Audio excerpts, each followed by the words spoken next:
Hey, I'm Chris, and welcome to my podcast. I call it The Chris Show. And I hope you liked last week's show, where I talked about working at KCRM back in 1989. That was from April to November. Almost 6 months. Well, or just a little over 6 months, actually. Longer than CNN Plus, by the way.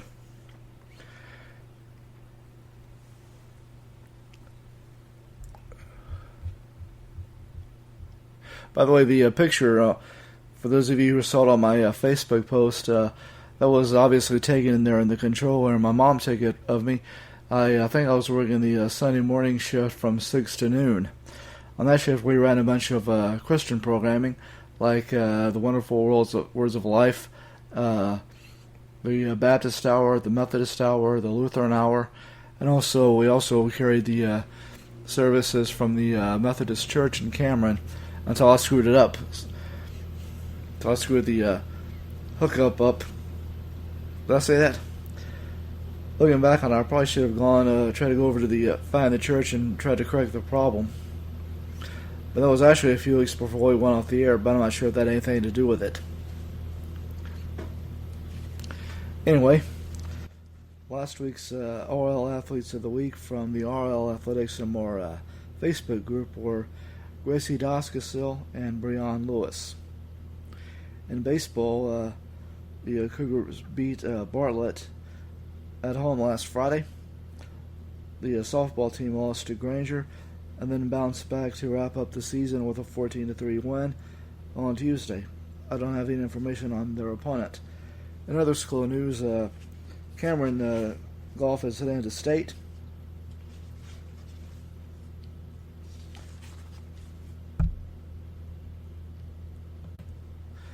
On Thursday at Travis, they had the Cougar Olympics. I guess that's what they used to call field day back in the day. I actually took part in a few field days. Ran the relay, obstacle course, and what else did I do? Well, I forgot. Anyway, Thursday was the anniversary of the Battle of San Jacinto. I've been to the San Jacinto Monument a few times, most recently a couple years ago. Coming home from going to the 2020 Royal Rumble at Minute Maid Park. The men's rumble was won by Drew McIntyre, while Charlotte Flair won the women's rumble. And they both went on to win championships at WrestleMania. Drew won the Raw Championship, the WWE title, beating Brock Lesnar, and Charlotte won the NXT Women's Championship, beating Io Shirai. Or was it Rhea Ripley? I think it was Rhea Ripley, actually. Anyway, I'm going to Seattle later in the summertime. My nephew, Aaron Henderson, is serving in the Army, and he's stationed up there, and he's getting married. I Googled looking for the biggest NFL draft busts, and I found the top 50 NFL draft busts according to BleacherReport.com, and they are: number 50, Ty Detmer, BYU, won the Heisman, drafted by Green Bay in 1992. Number 49, Mike Williams, wide receiver, USC, drafted by Detroit 2005.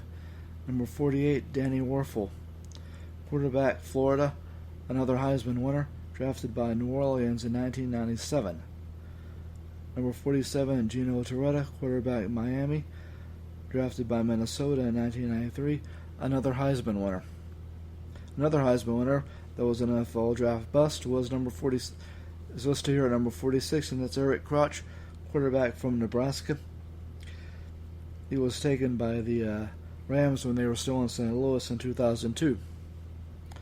Number 45, Gary Beban, quarterback, UCLA, won the Heisman in 1967 and was drafted by the Rams when they were in Los Angeles the first time in 1968. Number 44, John Hart, quarterback, Notre Dame, won the Heisman in 1964 and drafted by the New York Jets in 1965, the same year they drafted a quarterback from Alabama named Joe Namath. All right, continuing with the Heisman busts. At number 43, Pat Sullivan, quarterback, Auburn. He was drafted by Atlanta in 1972. Number 42, Peter Warrick, wide receiver, Florida State, won the Heisman in 1999, and he was drafted by Cincinnati in 2000. Number 41, Tim Biakabatuka, running back, Michigan, drafted by Carolina in 1996. Number 40, Brady Quinn, quarterback, Notre Dame. He was drafted by Cleveland in 2007. Number 39, Terry Baker, quarterback, Oregon State, another Heisman winner. He was drafted by Los Angeles in 1963. Number 38, Steve Spurrier, quarterback, Florida, also another Heisman winner, drafted by San Francisco in 1967. Later found more success as a coach. Number 37, Jack Thompson, quarterback, Washington State, drafted by Cincinnati in 1979. I remember him. He was the backup quarterback for the Bengals. Number 36, Reggie Williams, wide receiver, Washington State, drafted by Jacksonville in 2004. Number 35, Todd Blackledge, quarterback, Penn State, won a national championship in '82, drafted by Kansas City in 1983. Number 34, Kenneth Sims, defensive end, Texas, drafted by New England in 1982. Number 33, David Carr, quarterback, Fresno State, the first pick drafted of the Texans in 2002, and started the long revolving door of quarterbacks for the Texans. Number 32, Joey Harrington, quarterback, Oregon, drafted by Detroit in 2002. Number 31, Rasham Salam, running back, Colorado, drafted by Chicago in 1995. Number 30, Keith McCants, linebacker, Alabama, drafted by Tampa Bay in 1990. Number 29, Alex Smith, quarterback, Utah, drafted by San Francisco in 2005. Number 28, Rich Campbell, quarterback, California, drafted by Green Bay in 1982. Number 27, Trev Alberts, linebacker, Nebraska, drafted by Indianapolis in 1994. Number 26, Archie Griffin, running back, Ohio State, the only man to win the Heisman Trophy twice. He was drafted by Cincinnati in 1976. Number 25, Robert Gallery, offensive tackle, Iowa, drafted by the then Oakland Raiders in 2004. Number 24, Andre Bruce, linebacker, Auburn. He was drafted by Atlanta in 1988. And number 23 is David Klingler, quarterback for Houston, drafted by Cincinnati in 1992. Number 22, Dwayne Robertson, defensive tackle, Kentucky, drafted by the New York Jets in 2003. Number 21, Rick Meyer, quarterback, Notre Dame, drafted by Seattle in 1993. Here's another Heisman winner. Number 20, Matt Leinart, quarterback, USC, drafted by Arizona in 2006. Number 19, Curtis Enos, running back, Penn State, drafted by Chicago in 1998. Here we have another Heisman winner, Andre Ware, quarterback, Houston, drafted by Detroit in 1990. He put up big numbers for U of H in the run and shoot offense, including that 95-14 win over SMU. Number 17, Ron Dane, running back, Wisconsin, drafted by the New York Giants in 1999. Number 16, Courtney Brown, defensive end, Penn State, drafted by Cleveland in 2000. Number 15, Lawrence Phillips, running back, Nebraska, drafted by the Rams while they were in St. Louis in 1996. Number 14, Kajana Carter, running back, Penn State, drafted by Cincinnati in 1995. Number 13, Bruce Vickens, cornerback, Nebraska, drafted by Atlanta in 1991. Number 12, Tim Couch, quarterback, Kentucky, drafted by Cleveland in 1999. Blair Thomas, running back, Penn State, drafted by the New York Jets in 1990. Number 10, Reggie Bush, running back, USC, another Heisman winner, drafted by New Orleans in 2006. Number 9, Achilles Smith, quarterback, Oregon, drafted by Cincinnati in 1999. Number 8, Steve Ettman, defensive end, Washington, drafted by Indianapolis in 1992. Number 7, Art Schlichter, quarterback, Ohio State, drafted by the then Baltimore Colts in 1982. And they drafted John Elway the following year, and he didn't want to play for them. He even threatened to play baseball for the Yankees until he was traded to the Broncos.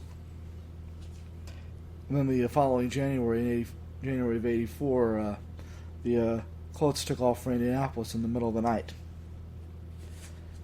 Number 6, Charles Riders, wide receiver, Michigan State, drafted by Detroit in 2005. Number 5, Heath Shuler, quarterback, Tennessee, drafted by Washington in 1994. He later went into politics. All right, the rest are Brian Bosworth, Tony Mandarich, Jamarcus Russell, and Ryan Leaf.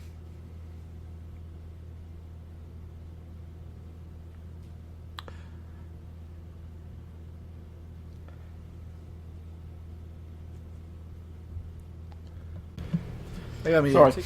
Oh, a little correction on about the Colts. They actually left Baltimore in March, early April of '84. Anyway, I have an OMG fact for you. It says here, sub-bookkeeper is the only word in the English language that has double letters 4 times in a row. Anyway, I got a ticket to go see the Astros play next month. I'm going to see them play the Cleveland Guardians, formerly the Cleveland Indians. I'm trying to decide which jersey to wear. I have the Shooting Star throwback or my Bregman throwback Rainbow Guts jersey. Anyway, I got a whole month to decide.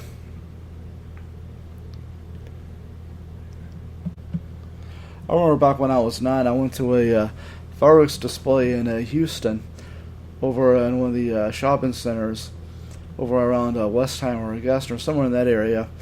And after the show was over with, these 2 guys were trying to direct traffic, although I believe they were a little inebriated. And also somebody passed out, too. Alright, that's all I got for today. Remember, leave a like, a review, or a comment, and a follow. I'm on Spreaker, Spotify, iHeart, Google Podcasts, and a couple other platforms. You've been listening to The Chris Show, produced and hosted by Chris Carlisle.